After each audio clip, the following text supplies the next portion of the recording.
Este projeto trata da proposta de adequação da eletrônica do sistema embarcado de um simulador de nanosatélites. A princípio, um nanosatélite é um satélite em tamanho reduzido que cabe aproximadamente na palma da mão, que possibilita uma redução tanto de custo de produção quanto de lançamento ao espaço. E nesse cenário que entra o simulador de nanosatélites, que é um simulador terrestre em que ele simula o ambiente espacial para poder realizarmos testes de validação desse nosso projeto. Aqui nesta imagem nós podemos ver o simulador de nanosatélites da Universidade de Brasília e aqui em cima o nanosatélite. Nesse projeto especificamente, que é uma continuação de um PIBIC anterior, vamos tratar do estudo do redimensionamento da mesa simuladora, da implementação de um conversor AD para leitura da velocidade atual do motor EC, integração do sistema por meio de um PCB e a modelagem de suportes para os componentes. No estudo de redimensionamento da mesa simuladora, nós temos que essa era a configuração interior.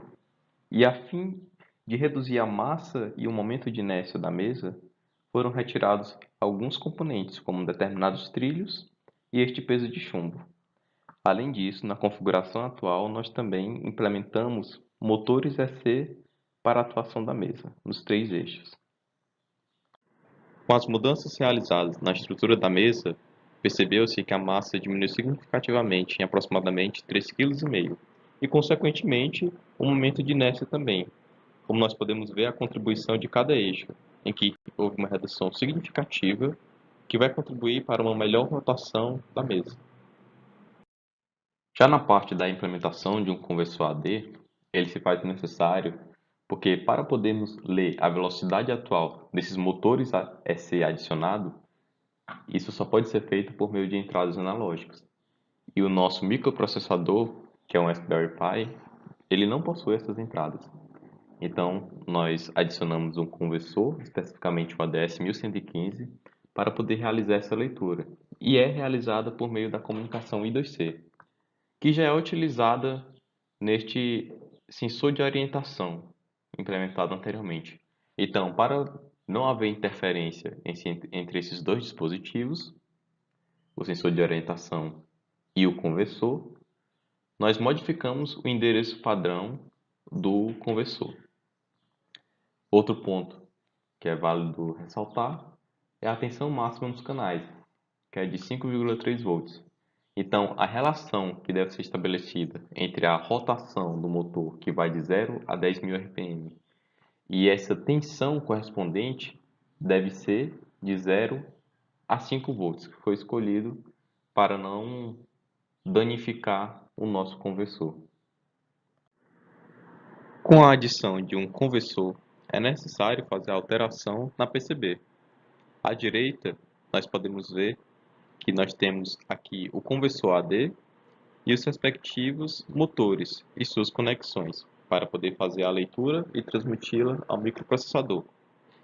À esquerda, nós podemos ver a versão anterior da PCB, em que não consta o conversor. Além disso, uma parte que não foi explicada na apresentação devido ao tempo, os motores de passo do sistema de balanceamento foram modificados para nós podermos ter uma maior precisão dos passos através dos microsteps. Para podermos fazer essa alteração no motor de passo, basta apenas conectar os pinos respectivos dos microsteps à alimentação do Raspberry, como está indicado nesta parte. Por fim, foi feita a modelagem de suportes para os componentes, especificamente para os motores. Para os motores do eixo X e Y, que ficam nas laterais da mesa, foi feito esse tipo de suporte, em que levou-se em consideração o livre deslocamento das massas móveis de balanceamento. Já para o suporte do motor do eixo Z, levou-se em consideração o alinhamento do motor Z com o sensor de orientação, que fica na PCB, e com a mesa, para poder termos uma maior precisão na aquisição de dados do sensor de orientação e uma melhor atuação do motor Z. Estes foram os tópicos mais relevantes do projeto. Obrigado pela atenção.